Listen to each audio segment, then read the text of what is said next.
Funding for Overheard with Evan Smith is provided in part by MFI Foundation, improving the quality of life within our community. And from the Texas Board of Legal Specialization, board-certified attorneys in your community, experienced, respected, and tested. Also by Hilco Partners, a Texas government affairs consultancy, and by the Alice Clayburgh Reynolds Foundation. And viewers like you. Thank you. I'm Evan Smith. He's an acclaimed documentary filmmaker whose credits include Enron, The Smartest Guys in the Room, We Steal Secrets, the story of WikiLeaks, The Armstrong Lie, Client 9, The Rise and Fall of Elliot Spitzer, and Taxi to the Dark Side, which won the Academy Award in 2007. His latest film is Going Clear, Scientology and the Prison of Belief. He's Alex Gibney. This is Overheard. Actually, there are not two sides to every issue. So I guess we can't fire him now. I guess we can't fire him now. The night that I win the Emmy. Being on the Supreme Court was an improbable dream. It's hard work and it's controversial. Right. Without information, there is no freedom, and it's journalists who provide that information. Window rolls down and this guy says, "Hey, it goes to 11."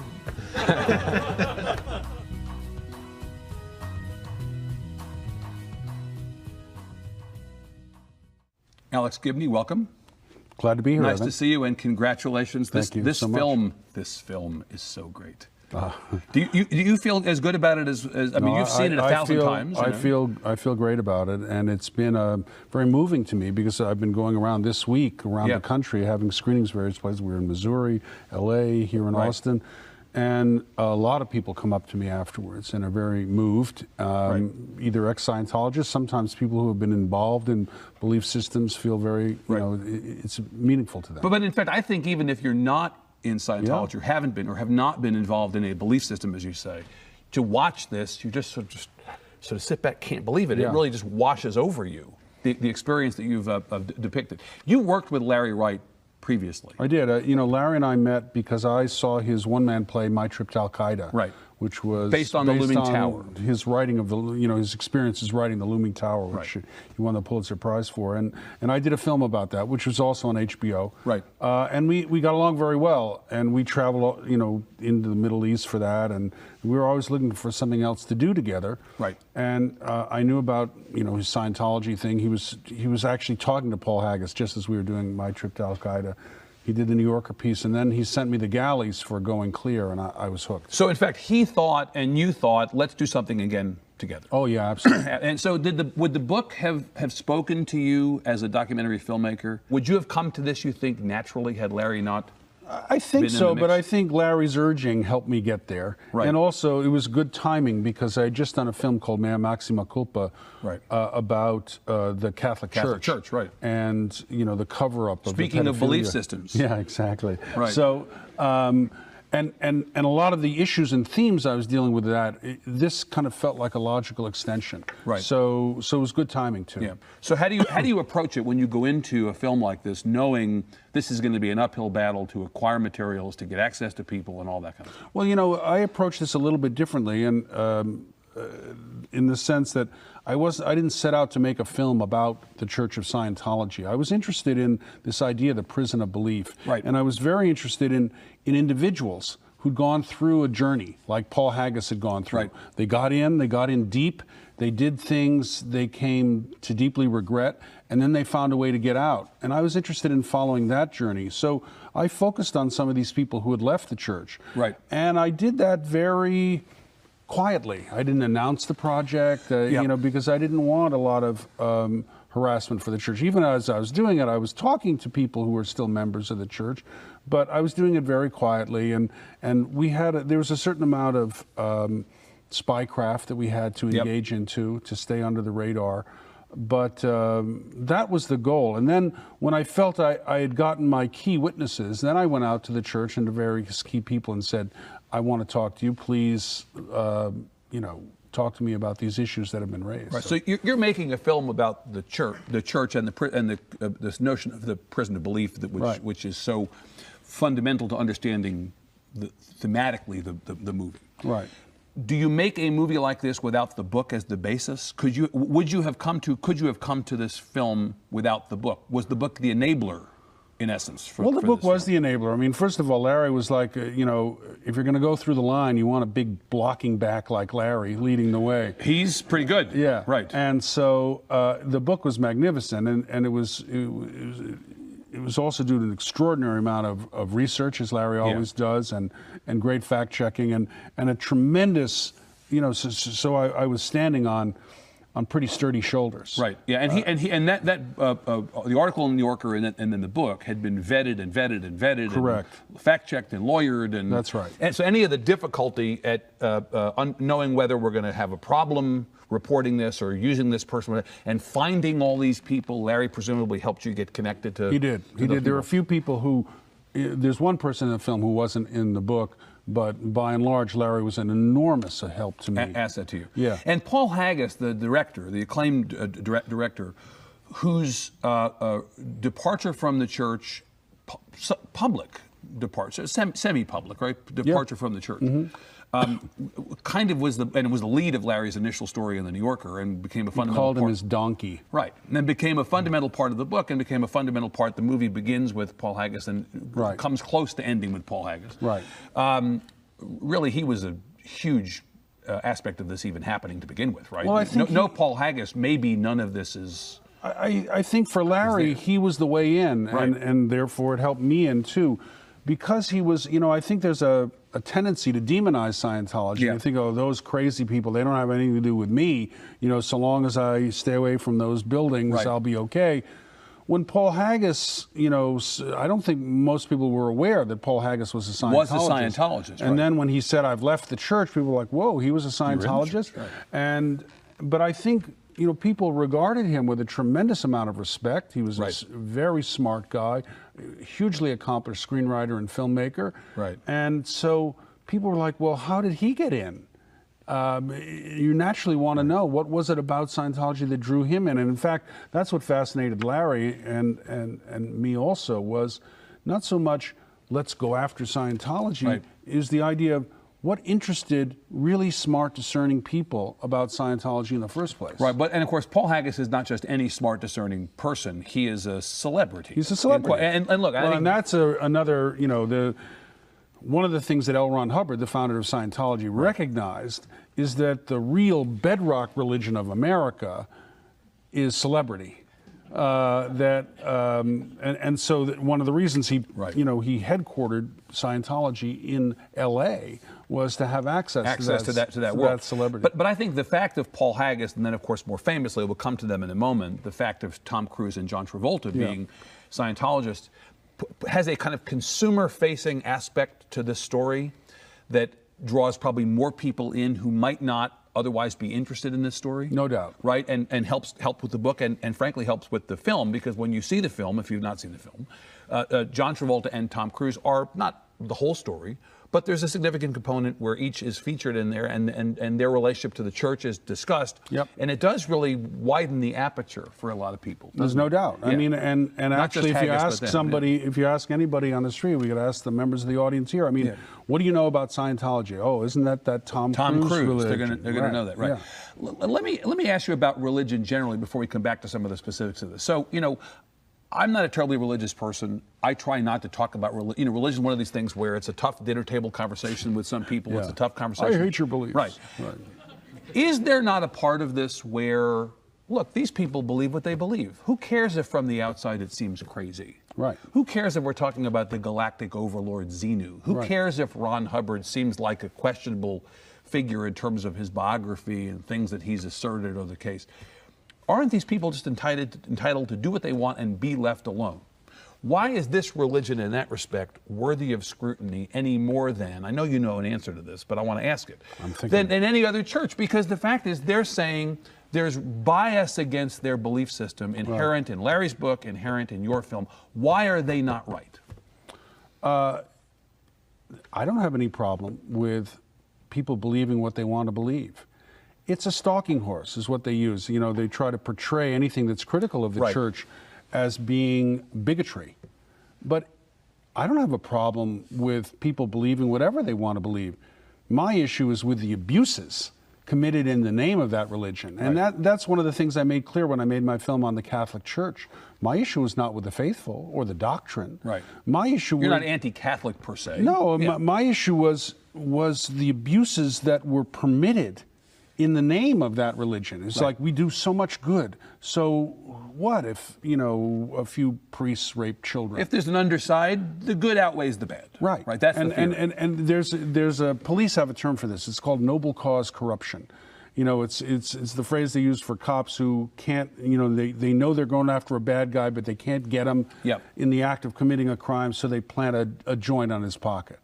And it's the same thing here. The end justifies the means. So in the Church of Scientology has a doctrine called fair game, and that is, if there's a critic of Scientology, you can't be critical of Scientology. If you are, you must be some kind of suppressive person, and therefore it is fair game to go after that person with everything you've got. Right. No holds barred. You can lie, you can cheat, you can steal, no matter what. So it's not the belief system that should be upsetting to people.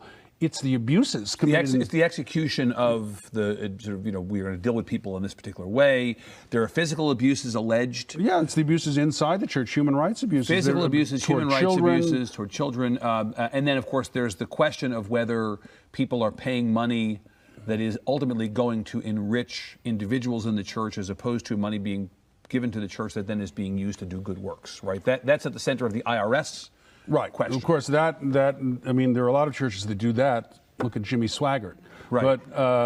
But I think that more significant is, why should our tax dollars go to support private eyes running around the country harassing people? In the film, Marty Rathbun, who was formerly number two at the church. In the church, we have footage of 5-6 people showing up at his house with GoPros in their forehead, knocking on his door, trying to, and actually they rented a house right next to Marty Rathbun's house and had this cameras. Is after he left the church in 2004. After he left the church, and he had become a critic. Right. They then began effectively harassing him for his apostasy and leaving the church. Brutally, and harassing his wife, who had nothing to do with the church. Right.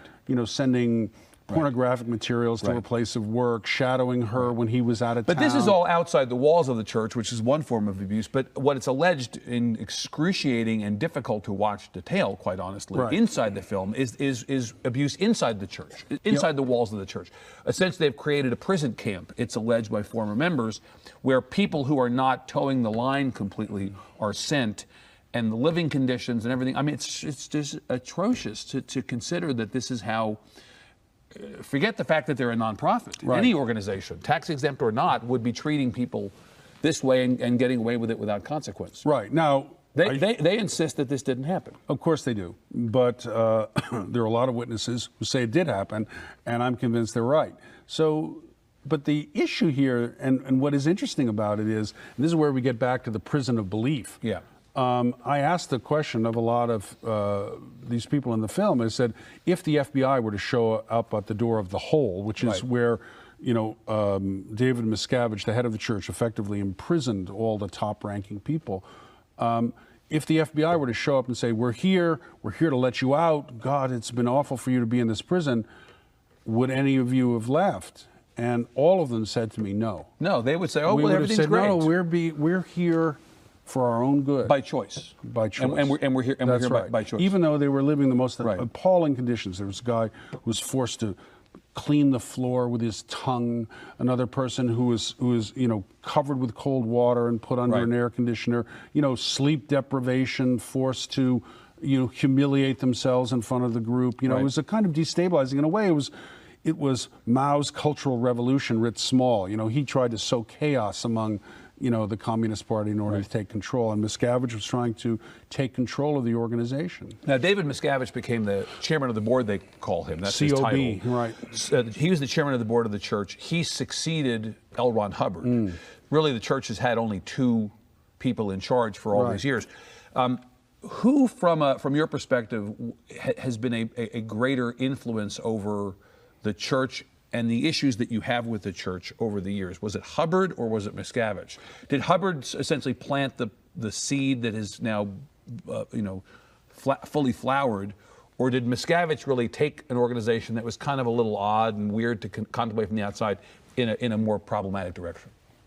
I think it was baked in from the start with Hubbard. Yeah. The idea of fair game is a Hubbard concept. It's a Hubbard concept. Right. Right. And I think the other thing that was a Hubbard concept, this is quite clear, and we have testimony from his second wife in the film, where he started the religion as kind of a tax scam.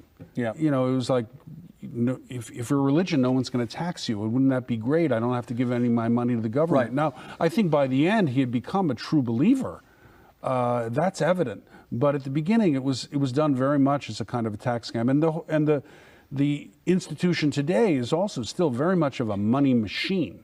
Right. Although it's less profitable, or the amount of money that net worth of the church, the value of the church, is down from where it was. I'm not sure. I think the value is actually, it's a funny business model. The value is going up as the number of people decline. How is it possible that, is it because of the real estate holdings becoming more valuable? Let's just say once you have $3 billion in the bank, let's say you get 10%. That's $300 million a year. You're throwing off money. And plus you have, the real estate holdings, which the church buys, most of which are empty. At least in this country, they're not paying property taxes on them. So. Right, because it's tax exempt. Yeah. Right. So where the number of people who are part of the church, that number is actually down. It is. It continues to decline. The church is not on hard times then financially. Quite the opposite. Now they're still trying to milk the remaining members. One of the things that happens is you pay for various services that you get from the courses from the church, and you go up what's called the bridge to total freedom. Right. A number of times along the way, you reach the top of the bridge to total freedom, and the church says, oh, wait a minute, there was a flaw on that bridge. We're reissuing the bridge, so you're going to have to go back through those courses again, right. So meaning you're going to have to pay again. Charge people again. Right. I know people, there's an accountant in the town I live in who advises clients who give an appalling large percentage of their net income to the church. Through these courses and also through donations. Because the other thing the church does is they solicit donations so that they can attack people like me and Larry, or more significantly, ex-members. Well, and let's say that if I were to search for Alex Gibney on Google right now, or search for Lawrence Wright on Google, the very first thing that pops up is a sponsored ad.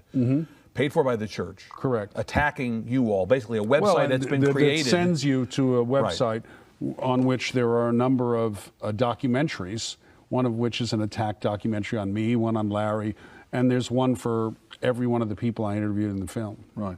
Come back to this question of the IRS and tax exempt status. Really, there's an interesting pivot point in the narrative here. So the IRS begins to come after the Church of Scientology and the exemption at a moment when it is said that the church is on the hook for something like 4 times the amount of money that the church... $1 billion. Right. The tax bill was $1 billion, and they had maybe $200 million in assets. In assets. So for years and years, L. Ron Hubbard, as the film portrays him, was dodging the IRS. So finally, the chickens come home to roost on this.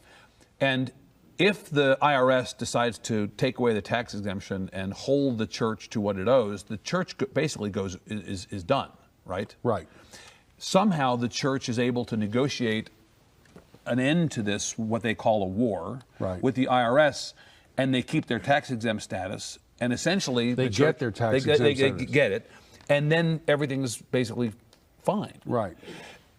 Had that gone differently at that moment, we might not be sitting here now, right? I mean, this is a different Correct. scenario. Yeah. Correct. Right. It was the survival of the church. It was an existential crisis. And this is in 1993-ish. And so, and what the church did was they embarked on a kind of ruthless campaign of lawsuits, not only against the IRS in every state in the country, but against individuals. Employees, right? Yeah. And then in addition, they, were spying on people. I have friends who were in the Justice Department at the time who said, they were constantly having to sweep their offices for bugs by the Church of Scientology.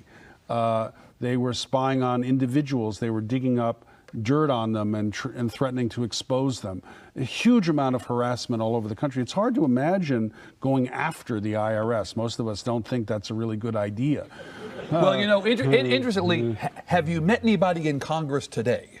Because it seems like actually that possibility is back on the table. Let's go back after the IRS.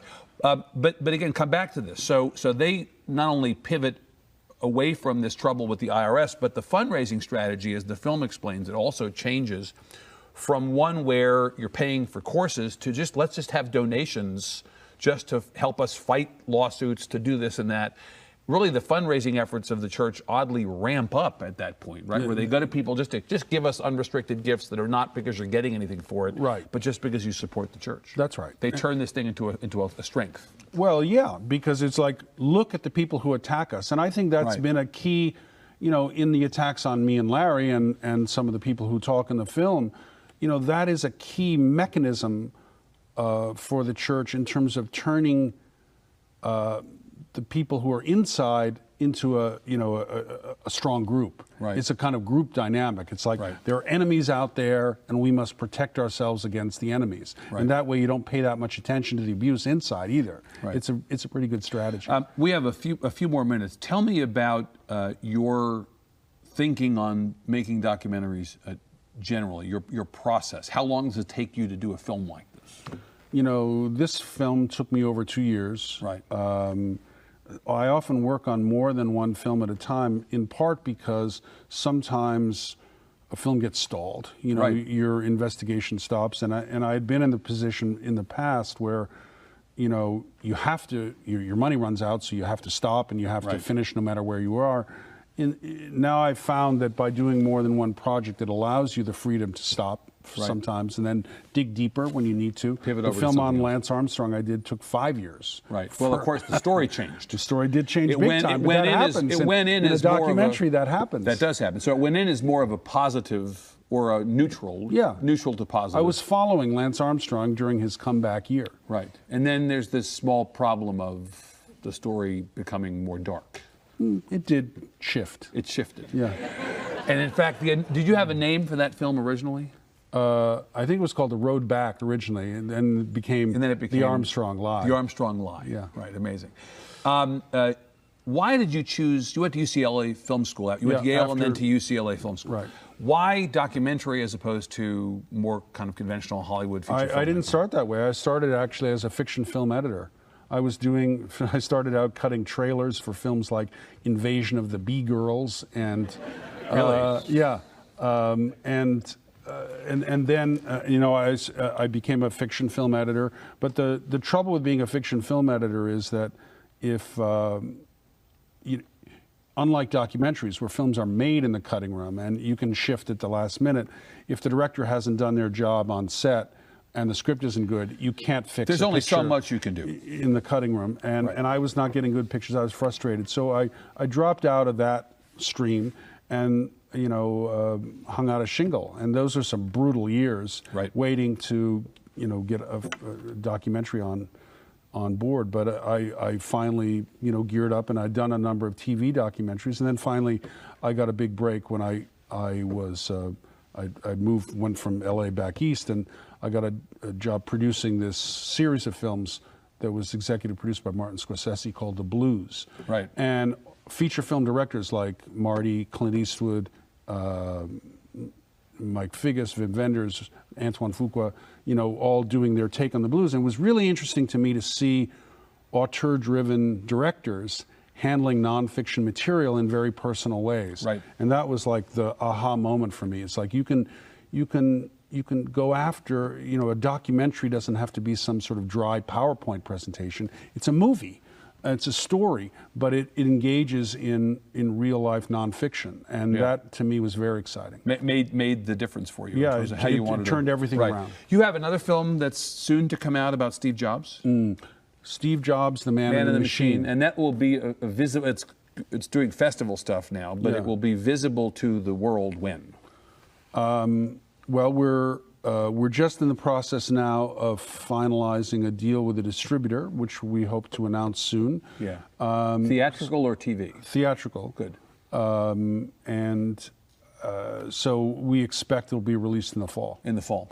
What's with your Sinatra thing? I know you've been associated with the Sinatra project for some time. For over 3 years. Speaking of things that don't always end in a timely fashion, right? So what's the status of that? The status is it's going to be on HBO on April 6th. So as we sit here, April 6, 2015. So Yeah, by the yeah. time some people see this, it may have already aired. Correct. So it's a 4-hour, two-part, 4-hour doc on Sinatra. No on-camera interviews. It's driven by two things. One, all these wonderful audio tapes that we got access to from the family of Sinatra himself talking about his life. So the Audio family is, in essence, cooperating. They have cooperated. Yeah. And then the structure of the film is based on his retirement concert. He didn't actually retire, but in 1971, he said, "That's it for me, I'm retiring." Right. And he gave a final concert. So it's sort of like 11 songs to tell the story of a life. And each one of those songs becomes a chapter in telling the story of Sinatra's life. How cool. Yeah, it's cool. Your dad was a great journalist, Frank Gibney, a news magazine guy, kind of a old school journalism, back when Time, journalism was Life, Newsweek, vastly yeah. different. He influenced your thinking about how to put these kinds of stories. I was thinking, what might have been an influence for you, and I kind of come to your dad. Well, he was a who I huge influence. admire so much. He was a huge influence for me, though he was, I think, disappointed that I didn't go into the family business, into the print. Right. And he didn't really understand. You have a brother in journalism. I do. I have two brothers in journalism. Right, yeah. He didn't really understand the movie thing, but nevertheless, his sense of curiosity about the world, Right. and also his notorious penchant for, it's told that if you want to, prosper, you suck up and kick down. He was good at sucking down and kicking up, which was not a very good career path strategy. That would be a good name for a documentary, actually. Sucking down and kicking up. Right. The Frank Gibney story. Right, that's right.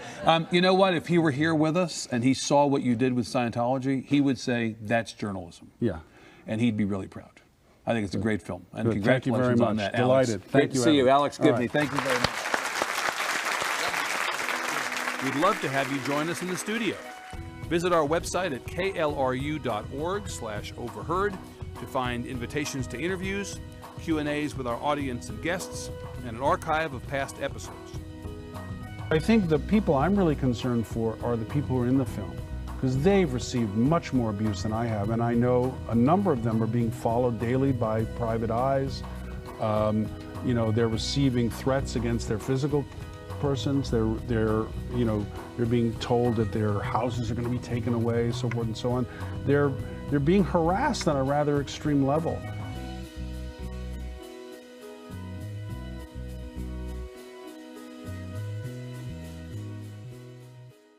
Funding for Overheard with Evan Smith is provided in part by MFI Foundation, improving the quality of life within our community, and from the Texas Board of Legal Specialization, board-certified attorneys in your community, experienced, respected, and tested. Also by Hilco Partners, Texas Government Affairs Consultancy, and its global healthcare consulting business unit, Hilco Health, and by the Alice Clayburgh Reynolds Foundation. And viewers like you, thank you.